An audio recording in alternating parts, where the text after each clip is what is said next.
नमस्कार दोस्तों, कैसे हैं आप सभी। आज मैं आप सभी को बताने वाला हूं कि अगर हमारे देश में छत्रपति शिवाजी महाराज का जन्म नहीं हुआ होता तो यह देश आज कैसा होता।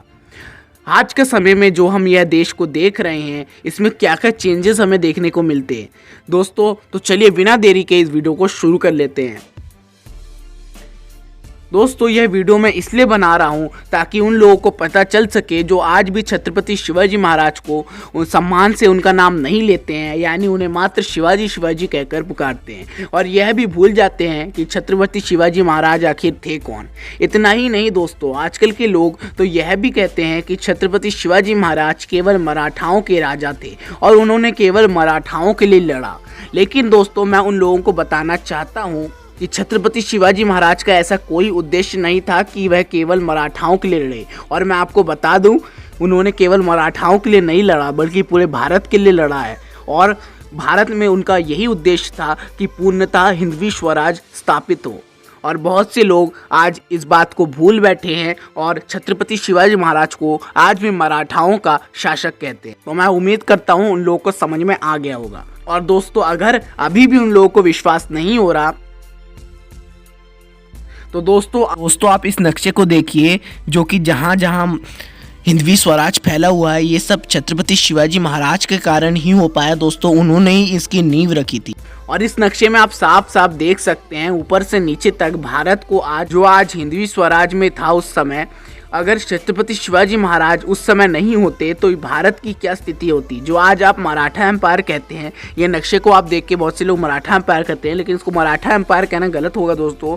इसका ये पूरी हिंदवी स्वराज का नक्शा था, यानी यहाँ से ऊपर से नीचे तक जहाँ जहाँ आपको देख रहे हैं पूरी जगह पे हिंदवी स्वराज फैलाया हुआ था। और छत्रपति शिवाजी महाराज नहीं होते तो ये पूरी जगह पे आप जो नक्शे में देख रहे हैं वहाँ हिंदवी स्वराज नहीं होता और भारत की क्या स्थिति रह जाती, आप अंदाजा भी लगा सकते हैं इससे। दोस्तों, अगर अंग्रेज आने से पहले, अंग्रेज जब इस देश में आए भारत में, उनके आने से पहले अगर छत्रपति शिवाजी महाराज मुगलों के खिलाफ नहीं लड़े होते, यानी वो नहीं होते, तो आगे अंग्रेजों के खिलाफ लड़ने के लिए प्रेरणा रानी लक्ष्मीबाई को कैसे मिली। क्योंकि रानी लक्ष्मीबाई, जिन्हें हम झांसी की रानी कहते हैं दोस्तों, उनके प्रेरणा स्रोत छत्रपति शिवाजी महाराज ही थे। और दोस्तों मैं बता दूं दोस्तों, अंग्रेजों का तो उद्देश्य भारत को केवल लूटना ही था, लेकिन मुगलों का उद्देश्य तो भारत को पूर्णतः बर्बाद कर देना था, यानी उसकी पूरी संस्कृति को तहस नहस करके रख देना था। और ना सिर्फ उनके हमारे मंदिरों का नाश करना था, बल्कि भारत के एक एक नागरिक को इस्लाम धर्म में परिवर्तित करना था। और मुगल चाहते थे कि हमारा देश इस्लाम देश में परिवर्तित हो जाए। और छत्रपति शिवाजी महाराज नहीं होते तो आज ये पूरा इस्लाम देश होता दोस्तों।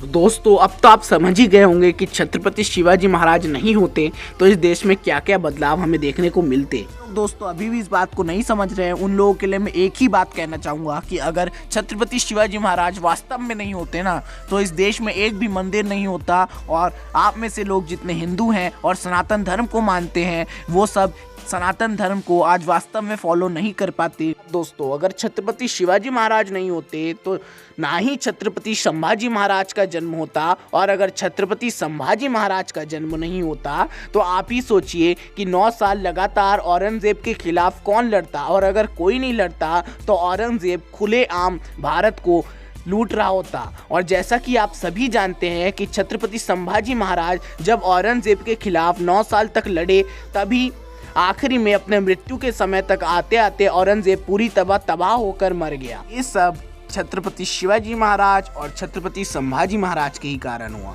तो दोस्तों, आज से मेरी आपसे यही विनती है कि जब भी आप अगली बार छत्रपति शिवाजी महाराज का नाम ले तो उनका नाम सम्मान से ले, उन्हें केवल शिवाजी शिवाजी कहकर ना पुकारे और उनके आदर्शों पर चलने का प्रयास करिए। तो दोस्तों, अगर आपको ये वीडियो अच्छी लगी तो जरूर से इसको लाइक कीजिए और हमारे चैनल को सब्सक्राइब अभी तक नहीं किया है तो सब्सक्राइब भी कर दीजिए और साथ में बेल आइकॉन भी दबा दीजिएगा ऐसे ही वीडियोस आगे भी देखने के लिए। धन्यवाद।